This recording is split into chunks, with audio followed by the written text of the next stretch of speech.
Hello, akkam jirtu? An dheeressaadha Oromiyaa Diijitaal Haabeerraa. Barnoonni keenya Infoormeeshin Teekinooloojii kutaa 9 akkuma itti fufeetti jira. Namoonni yookiin barattoonni chaanaalii kanaaf haaraa taatan sabiskiraayib gochuudhaan eegala.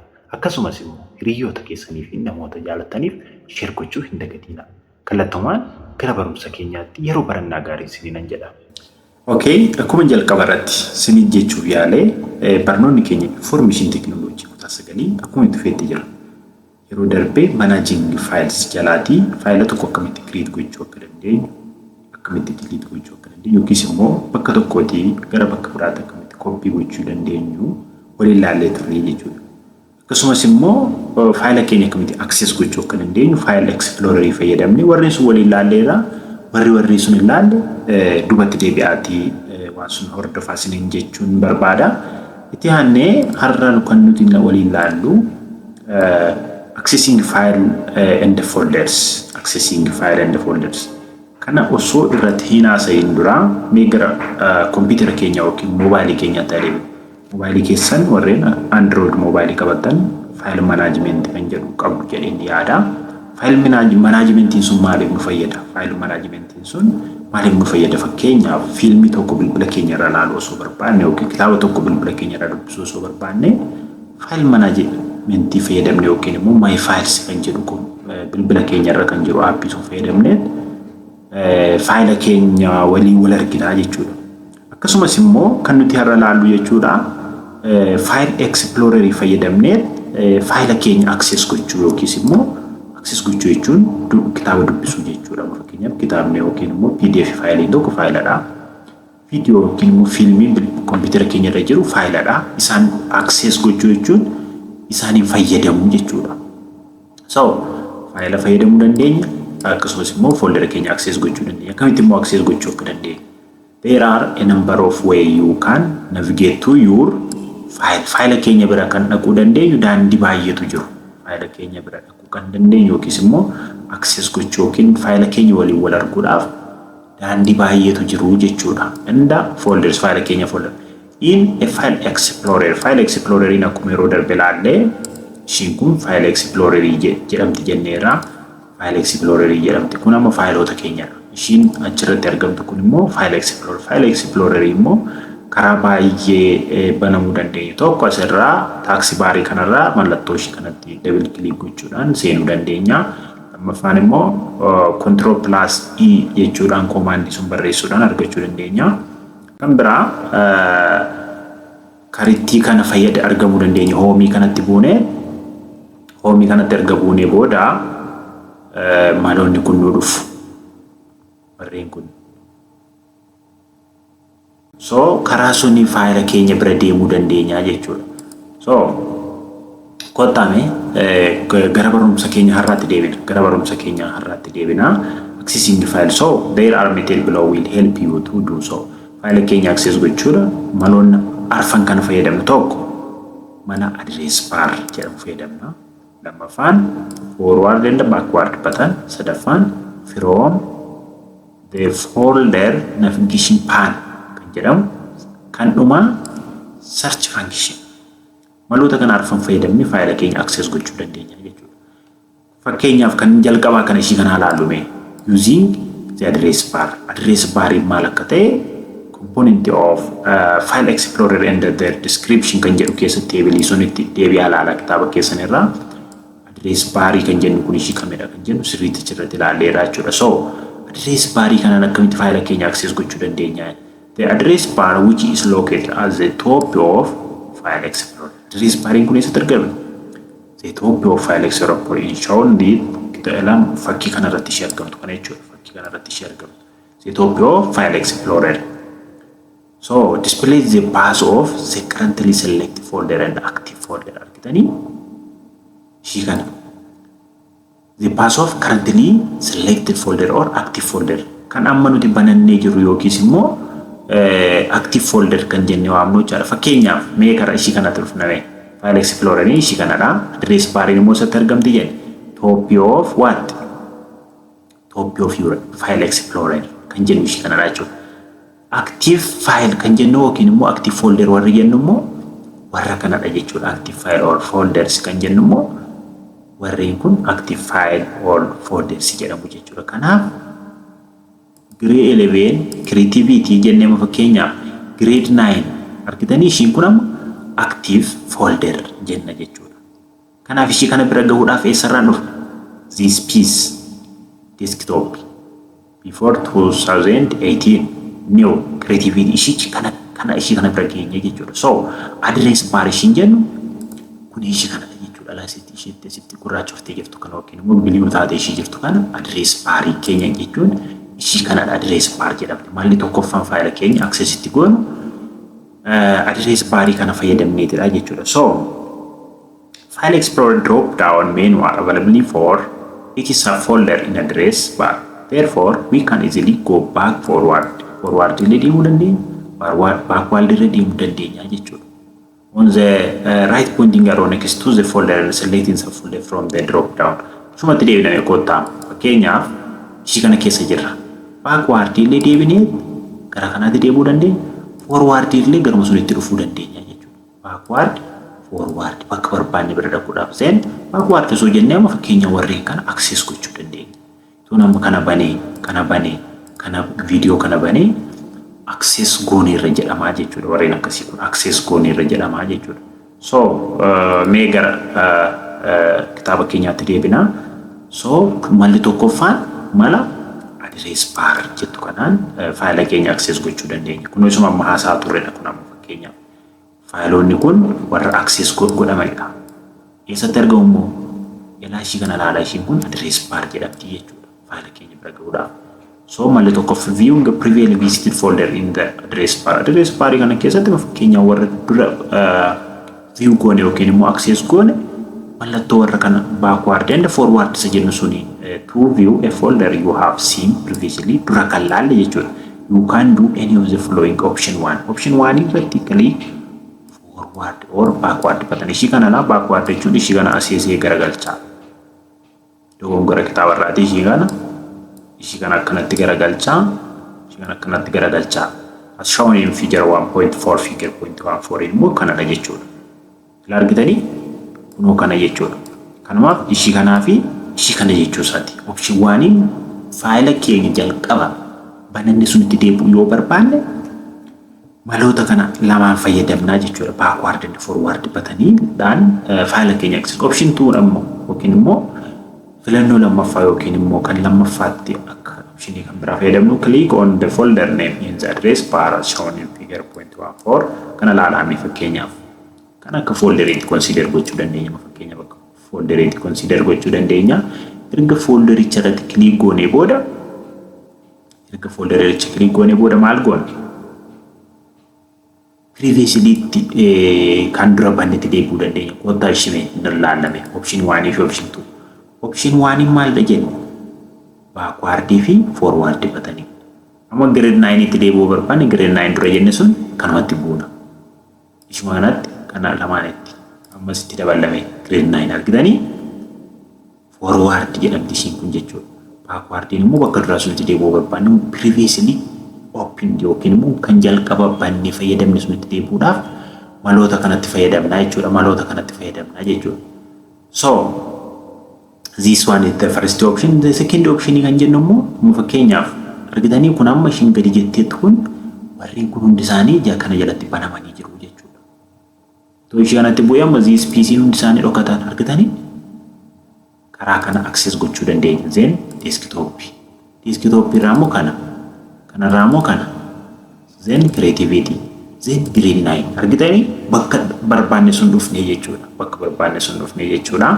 So this one is the second option to access your address bar keenya run option kanaan access gochuu dandeenya. Viewing the content of folder in address bar argitanii address bar keessa kan jiru yoommoo view content achi keessa jiran laaluudhaaf to view the content of folder in the address bar click on the right pointing arrow ishiin jennu immoo ishii kana this one next to the folder was a folder you went to view. Fakkeenyaaf yeroo waa'ee folder haasofnu yeroo file folders yoo define yeroo goonu folder C keessa folderri biraa yeroo keenyu subfolders jenneerra jechuudha. Kanaaf ishii kana ammatu akka folderaatti ilaalle warreen as keessatti argaman kana immoo akka subfolderiitti ilaallaa jechuudha. Warra subfolderii sun argachuuf immoo mallattoo kanarratti kilik goone yookiin cuqaasni argachuu dandeenya jechuudha. So because to folder was subfolder weight to view warra laaluu barbaanne sun.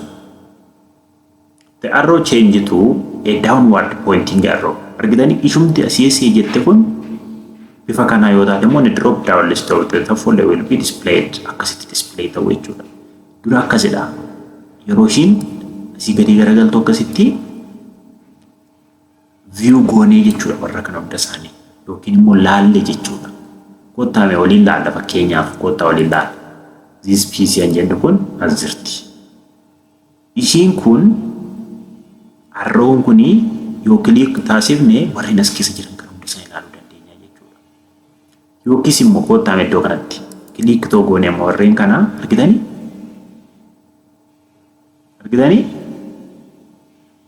kilik horoo goon this PC kana keessa warraan kana hundatu jiru jechuudha. Amma fakkeenyaaf ishii kana irratti kilik goone desktop before kana qofatu jira. Ishii kana irratti kilik goone new and old isan jettutu jira. Ishii kana irratti kilik goone warra kanatu jira.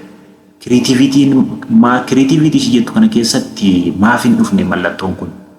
Creativity kan jedhu folder biraa waan of keessaa qabaatee osoo jiru sababni isaa banamee jira waan ta'eef asitti. Banamee jira waan ta'eef amma fakkeenyaaf grade 11 irra fuun argitanii creativity dhaaf dhufee jechuudha. Grade 11 kan jedhamu exercise 1 and exercise 2 jira jechuudha. Kanaaf arrow ishii kana irratti kilik gochuudhaan wantoota achi keessa jiran laaluu dandeenya jechuudha. Wantoota achi keessa jiran laaluu dandeenya ishii kana irratti kilik gochuudhaan jechuudha. Malleessoo kana irratti kilik goone akkasumatti hanga dhumaatitti fufaa jechuudha. So karaa sun laaluu dandeenya kontentii yookiis immoo wantoota folder keenya keessa jiru jechuudha. So the next topic is displaying subfolder using navigation or folder pane. Subfolder jechuun maal jechuudha jenneerra. Folder keessatti argamu jenneerra. Folder keessatti argamu subfolder jenneerra. Warreenuma amma ilaalaa turre sun amma fakkeenyaaf this PC yookiis immoo amma fakkeenyaaf creativity folder haadhoo ta'e warreen kun hundi isaanii immoo subfolder jedhamu. Kun folder haadhoo yoo ta'e kun lamaan subfolder jedhamu. Kun folder haadhoo yoo ta'e warreen kana jalatti argaman hundi isaanii folder subfolderii jedhamu jechuudha. So warreen sun hubanneera jechuudha. Kanaaf displaying subfolder using navigation bar. Subfolderii folder isaa haadhoo miti kana isaa jiru jechuudha. Akkas jechuun waa'ee kanaa miti amma isaa jiru yookiis warreen folder jalqaba guddaa yookiin immoo haadhoo isa jennu sun miti jechuudha. Warreen kana haasaa jirra warreen keessatti argamanii subfolder waan jenneef jechuudha. Using navigation bar. Navigation bar jechuun immoo yeroo waa'ee file explorer yeroo haasaa turre navigation bar jettu kana yookiin immoo folder bar jennu kana haasofneera. Warreen sarara kanarraan argaman sun file explorer warreen sarara kanarraan asii gadi argaman sun navigation bar jedhamu. Kan keenya bannee ilaalame koottaa. Kan keenya warreen asirraan argaman asii gadi kuni navigation bar jedhamu. Ishii kana ol deebiname koottaa. Ishii kana yoo ol deebisuu dandeenya argitanii yeroo kilik goonu akkasitti keessaa gadi yaa warreen kun subfolder jedhamu. So navigation bar jedhamudha warreen arfan kun amma fakkeenyaaf navigation. Tokkoon ishii waa wayii akka of keessa qabdu argisiiftedha mallattoon asitti jirtu kun. Kilik godhame ishii kana fakkeenyaaf. Waan drive jettu kanallee kilik osoo goone gara internetiitti nu geessa malee of keessaa qaba jechuudha. Akkasumas illee ishii kanallee hunda isaa osoo banne navigation bar kan jennu karaa sun subfolderii access gochuu dandeenya jechuudha. So the folder pan or navigation pan is found along the left edge of every folder displayed. Argitanii left jechuun karaa kamii? Isuma amma laalle sun jechuudha. Warreen kun karaa leftiiti amma fakkeenyaaf screenii kanarraa. Karaa leftii kanatti kan argaman kanarraa warra display ta'ee jirurraa karaa leftiitti kan argaman navigation pan jenna jechuudha. So folder and display directory tree of all the folder on your computer. See figure 1.4 and table 1.1. You can select one or more folder in the folder pan to display their content in the file span. Fakkeenyaaf akkuma jalqaba isinitti argisiise afurtu jiru isiniin jedheera ammas. Arfan kana barbaanne kana listi gochuu dandeenya, yoo barbaanne kana listi gochuu dandeenya warra achi keessa jiran keessa. Fakkeenyaaf deeskitooppii irra waan jiru baruuf warree kanarratti kiliik goona. Dookimentii keessa kan jiru baruuf dookimentii irratti kiliik goona. Yoo ol deebisuu barbaanne immoo ishii kanarratti kiliik goona. Akkasitti access goona jechuudha. Arfan kana abbaa barbaanne bannee abbaa barbaanne dhiisuu dandeenya jechuudha. OneDrive kan jettuu fi network kan jettu kun network wajjin wal qabatanidha. OneDrive kan jennu storage hanga gigabyte 5tti kan nuuf qabatudha computer kamirratti argamtudha jechuudha ishiin. So folder and navigation bar contain several main section. Quick access argitanii OneDrive, this PC and the network. Warra wachi jiran sun quick access jechuun frequently access file jechuudha fakkeenyaaf ishiin kun. Irra deddeebinee kan yeroo hunda fudhannu yookiin immoo my favorite isheen sun jechuudha. Quick access, OneDrive, this PC, network kan keenya biraa dhagnamee koottaa. Argitanii quick access, OneDrive, this PC, network arfan kana. Arfan kun amma navigation pan jedhamu isaan. Navigation pan. Akkana hordofaa jirtan naaf gala. Sirriitti na duuka bu'aa yaadni keessan akkana ta'a. If you subscribe gochuullee hin dagatiin akkasumas immoo like, share, copy jechuudhaaf TikTok miti kun YouTube dha. Subscribe godhaa, like godhaa akkasumas immoo comment yoo gootan baay'ee natti tola. If you use the previous version of Windows 10, fakkeenyaaf Windows 10 dura kan fayyadamnu Windows 7 ta'uu danda'a, Windows 8 ta'uu danda'a, 8.1 ta'uu danda'a. You know that a folder name you would have plus sign. Windows 7 if aso fayyadamtanii beektan amma kana sin barsiisuudhaaf jedhee Windows 10 fayyadamaan jira. Windows 7 Windows 8 fa fayyadamna soo ta'e mallattoon nuti asitti ilaalaa turre sun mallattoon ishiin akka kanaa kun pilaasii turte yeroo sun. Mallattoo pilaasii turte iddoo kanatti. Akka folderri yookiin immoo sub folderii folder sun keessa jiru mul'isuudhaaf jechuudha. You know that folder name you will have plus sign.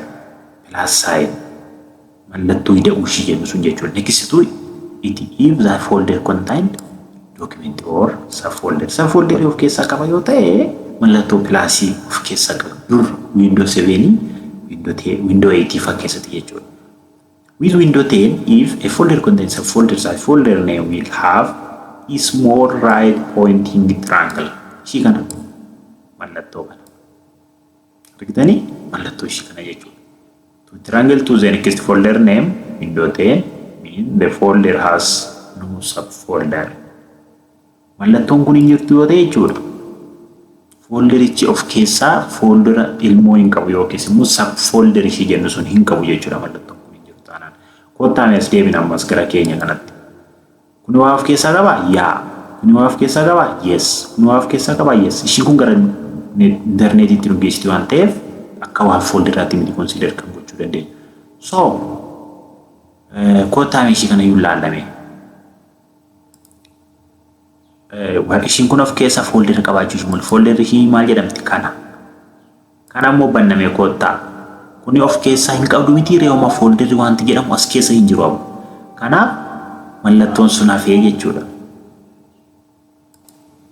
Kanaaf folderri ishiin kuni faayila biraa foldera biraa waan of keessa hin qabneef mallattoo asitti argitan kan argitu warreen kana of keessa hin qabdu jechuudha. Exercise waan kan jedhu kun exercise waan yeroo darbe wantoota tokko as keessa jiranidha malee mallattoo ishii akkasii hin qabdu yookiin immoo arrow pointing small arrow pointing ishii ennu kan of keessa hin qabdu jechuudha. Kanaaf gara kitaaba keenyaatti deebinamee kotta.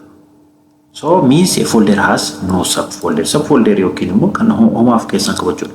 Right pointing triangle next to folder name. This one. Network means the folder has subfolders of keessa qabaachuu argisiisa.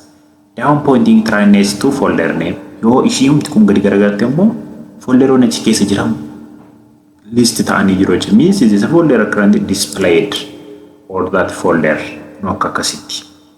To view this folder subfolder, click on the right pointing triangle next to the folder. The right pointing triangle will turn into down. Isuma duraa irra deddeebi'aa jira wanti haaraan hin jiru jechuudha. Kun hundi isaa maaliif fayyadama? Accessing faayiliidhaaf fayyadamna jechuudha. So amma fakkeenyaaf ishee kanarratti kiliik osoo goone warreen kun hundi isaanii gadi yaa'uudha. So karaa kana faayila subfolderii keenya cheekii gochuu dandeenya. In figure about this PC contains a folder. To display the subfolder, just click on the folder name. To hide a folder, subfolder, click on the down pointing triangle of the folder. Akkasichuun fakkeenya akkuma jalqaba asitti argisiisetti amma fakkeenya utuu as dhufne kun jira folderiidha. Kun amma aappii kompiitara korratti argamanidha. Kun warra akka folderiitti consider kun folder as keessa shuma kana qofadha. Dhokate argitanii kanarratti osoo kilik godhee immoo dhokate inni sun new kan jettu sun dhokate koorsii irratti osoo kilik godhee immoo warreen kanatu ba'a.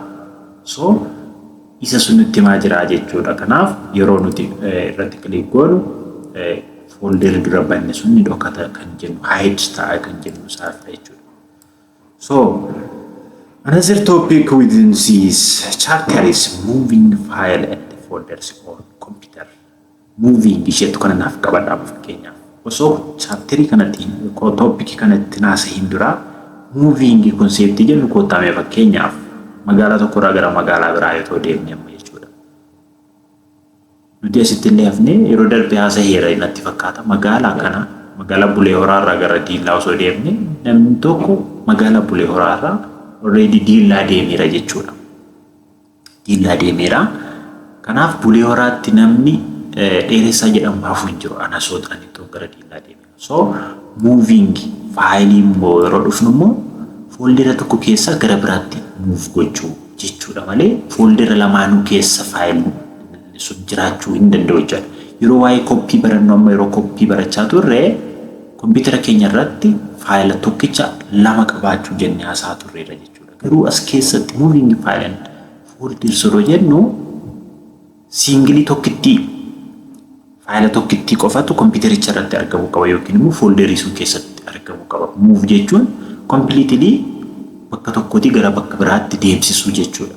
So moving file and folder waan sun irratti haasaa jira. So there are several methods available to move computer file and folders or directory from one source or level to another.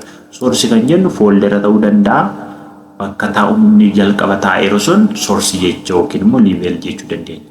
Fakkeenyaaf desktop irraa gara Microsoft documentiitti gara biraatti yoo gara desktop irraa gara download itti osoo fudhannee move goone irra jechuu dandeenya jechuudha. So akkasumatti banu when moving file or folder only one copy of file is moved. Lama sadi ta'uu hin danda'u tokkitti immoo qofadha jechuudha. If more than one copy of file are needed tokko yoo barbaanne copy of file. Okay, when moving file or folder, only one copy of file is moved. If more than one copy of a file are needed, copy the file and instead of move them. Argitanii kompiitara keenya irratti faayila koppii tokko qofa yoo barbaanne move ishii jettu kana fayyadamna jechuudha. More than one yoo barbaanne immoo kompiitara keenya irratti hanga move goonu koppii taasifnaa jechuudha. Kanaaf kana nu barsiiste jechuudha topicin kuni. In window you can move file using several methods.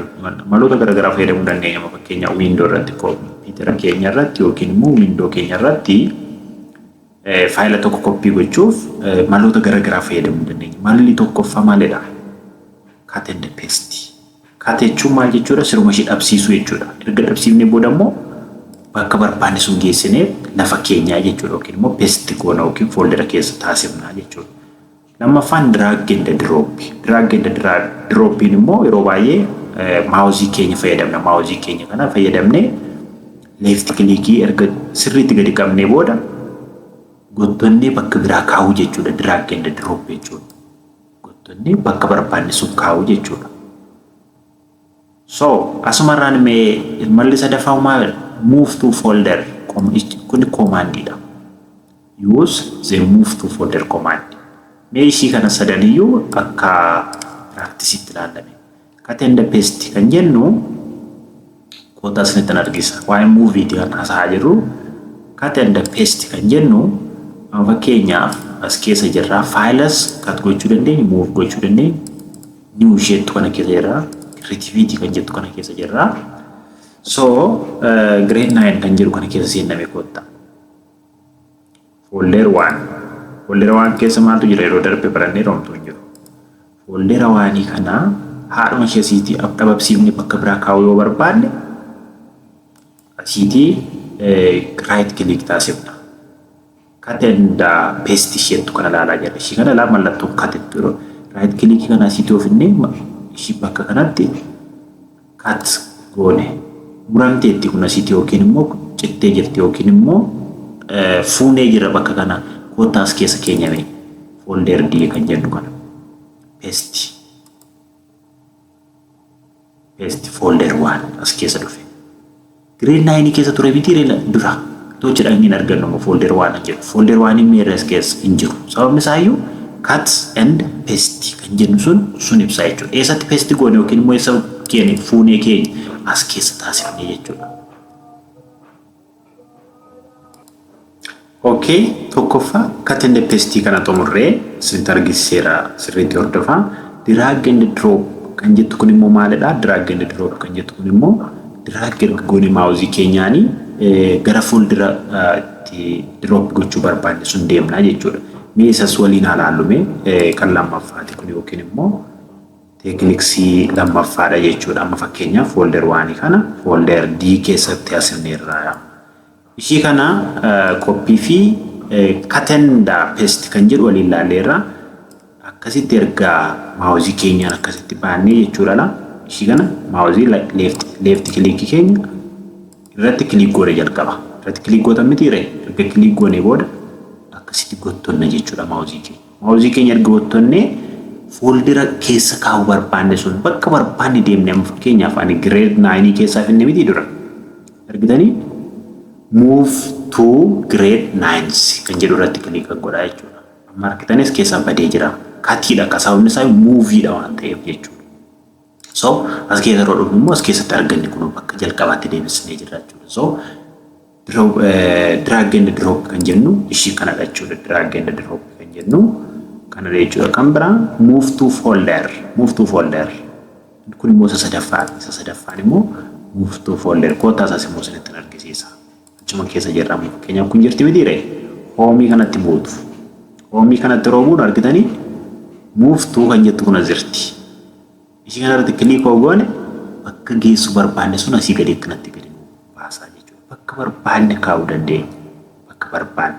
Argitanii folder D allaqee dhume jechuudha. Amma tolfni as keessa laalle argitanii as keessa jirti jechuudha. So kanuma irra deddeebi'aati yaalaa jechuudha. Ishuma kana irra deddeebi'aati yaalaa. Yeroo biraas immoo baay'ee amma theory yeroo barachuu itti jirrudha malee sirriitti yeroo biraa practically qofa irratti xiyyeeffannee yeroo nuti barannu jira jechuudha. So maloota kana sadaniin fayyadamna jechuudha. Kana xumurreerra amma zim jenneetuma irra deebinee steppiidha. Steppi kana immoo isuma nuti dura isinitti argisiisan kun select the file you want to move. Folder 1 kan jenne select gooneera madura. Right click on highlight file. Isas taasifna. Laala warumaan isinitti argisiisaa ture sun tokkoffaa kanatti select jechuudha kanatti gurraacheessuudha. Lammaffaan cut ishee irratti click goona. Sadaffaan immoo bakka geessu barbaanne irratti paste goona. Dhumee jechuudha kun. Alternative you can click home from file explorer cut to the file browse to where you want to move the file then select home and paste in the file menu. Bakka kaa'uu barbaanne you can also short cut illee fayyadamuu dandeenya beektu kan short cut ishii kana. Control plus X as keyboard keenya irratti bu'uu dandeenya jechuudha. Control plus X itti bu'uu dandeenya. So this one is the concept of moving file and folders. The second one is drag and drop. Isa sisuma laalle sunidha. Stepping kun hunda wal fakkaata. Then press and hold your right mouse button and drag and drop. Ishii kana akkuma dura isiniin jedheera jechuudha. Mouse keenya gadi qabnee ishii dhamaan gottonnee deemnee bakka kaa'uu barbaanne sun keenya jechuudha. You release mouse keenya yeroo gadhiifne bakka nuti kaa'uu barbaanne sunitti nuuf buutii jechuudha faayilii keessa. Select the move here option argitanii warreen kun hundi isaanii jiru jechuudha. Kan biraa immoo ishii kana. Hunda isaayyuu akkasitti irra deebi'aatii isin laalaa. Fakkeenyi jalqaba isin fudhadhe sun hunda laala. Kun immoo move to folder kan jedhu kun isinitti argisiisee jira asiiti. Move to folder kan jedhu kun ishii kana isinitti argisiisee jira. Home irratti kilik gootu move to ishii kana. Copy to move to garaagarummaan kanaa kuni lama ol taasisuudha faayila kun immoo tokkitti qofa taasisuudha jechuudha.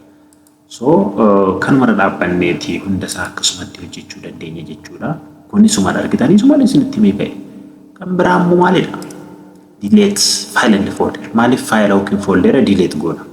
Yoo nun barbaachisu ta'e harma isaa balleessina jechuudha kompiitara keenya. Deleting jechuun balleessuu jechuudha. So finally delete gochuu dandeenya, folder illee delete gochuu dandeenya. So now and then it is good idea to clean up your drive. So hundi isaayyuu kompiitara keenya keessatti hard diskiin keenya firii taasisuun baay'ee gaariidha kompiitara keenya speedii kompiitara keenyaaf ta'uu danda'a wanta garaagaraadhaan ta'uu danda'a. Kan biraa your drive jechuun hard diskiidha next yoo ilaala. And delete duplicated files such as photo ta'uu danda'a, document ta'uu danda'a, temporary file and video and other unneeded or unwanted file folders. Kompiitara keenya irratti nu barbaachisu yoo ta'e balleessuu qabna jechuudha kompiitara keenya irraa jechuudha. So isarratti sirriitti delete kan jettu kun nu barbaachifte jechuudha. This step to delete computer file directory or folder vary based on the method to use and operating system. Below are more common method used for delete file folder in Microsoft Windows. Kompiitara amma fakkeenya Windows 10 illee fayyadama, Windows 8 illee fayyadama, Windows 11 illee fayyadama. Ishiin kun faayila delete gochuudhaaf mala nu gargaaru. User not familiar with Windows should result if they are delete folder or directory or find folder in that folder or directory are deleted. Balleessu jechuudha delete jechuudha. Delete file or folder can restored from recycle bin. Yoo balleessine immoo jechuudha akka tasaa diinga ta'u yookiin immoo akka tasaa balleessine yeroo ta'e recycle bin keessa fakkeenyaaf koottaa isinitti argisiisa. Recycle bin if not permanently delete using shift plus delete keyboard keenya fayyadamne deleting goone yoo ta'e recycle bin keessa deeffachuu dandeenya. Koottaa amma fakkeenyaaf ishii kana argitu kana folder 1 kan jettu kana folder 1 kan jettu kana delete haa gooname delete gochuun akkasuma dhala click irratti goona right click keyboard kee sen delete kan jettu kuna jirti delete jiraare dhaabameera eessallee yoo barbaadne hin jiru garuu recycle bin keessa gara waan nuti balleessine recycle bin immoo barbaadaa sirra argitanii recycle bin sirra yoo diingata balleessine yookiin akka tasaa balleessine irra ta'e ishii kana banannee faayilota nuti balleessaa turre hanga har'aatti as keessa bu'a. Folder 1 an jettu na barbaada. Folder 1 an jettu na barbaada. Folder 1 an jettu. Folder 1 kuni ishii kana. Ishii kana irratti click argan godhe restore. Restore on godhe immoo dhaqeen duubatti deebi'ee bakka dura balleessine sun olaalle ni jira jechuudha. Era kuni asirti. Restore goona dogongoraan balleessine jechuudha. Garuu dogongoraan kan nuti deeffachuu kan hin dandeenye shift plus d shift plus dk shift kan jettu kun kompiitara keenya irra sirra jirti lamaan ishee wal irratti itti buune kompiitara keenya irra permanently balleessaa jechuudha. Another thing using the following step delete file or folder using delete key. Bakka kana sinitti mee ka'eera suma amma sinitti meedha.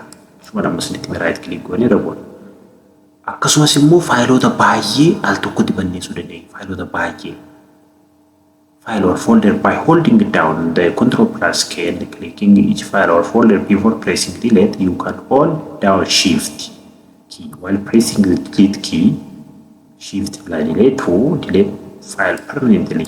Asiruma barbaanedha akka asiruma saaka computer keenya irraa baddu barbaad permanently balleessa. In this case, restoring recycle bin is not possible since the file will not go to the recycle bin. Con shift plus dio tibune con computer keenya irraa faayila balleessine siruma computer keenya irratti faayila sun lammaffaa deebinee argachuu hin dandeenyu. Kanaaf of eeggannoo godhaa yeroo faayila keessan delete gootan jechuudha. Faayila isin hin barbaachifne qofa delete gochuu qabdu jechuudha. Innis immoo akkasitti use the following step to delete file or folder by right clicking method. Tokko right click goone sirratti lammaffaa delete goone sun dura sirriitti argisiisu sadaffaa yo asitti bade kaama. Amma immoo yaada keenya jijjiirree yoo odeeffachuu barbaanne fuuldura isinitti argisiisu recycle bin keessaa argattu ishii kana jechuudha. Image osoo dhaqnee click goona, right click goona, restore goona jechuudha. So karaa sun argachuu dandeessu. Ishii kana immoo sirriitti naa qabadhaa hanga dhumaatti illee si waliin deebi'u waan ta'eef. The local disk contain file and the folders that are important for your computer to run correctly. Local disk see amma fakkeenyaaf unless you know what you are deleting, please do not delete any file. You want to delete gochuutti jirtan sun beektan malee computer keessan irraa gonkuun deleting godhina.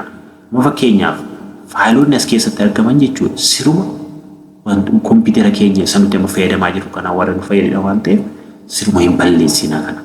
Waan delete gochaa jirru yoo beekna ta'e qofadha kan delete gochuu nuuf eeyyamu jechuudha. Kanaaf listanii deleting godhina computer keessan irraa jechuudha. So local disk kana keessa kan jiru wantoota operating system yookiin immoo computer keenyaaf barbaachisudha waan ta'eef listanii hin balleessinaan dhaamsa kootii kanuma isiniin jechuu barbaada jechuudha kun. So kunis immoo karaa kanallee balleessuu dandeenya.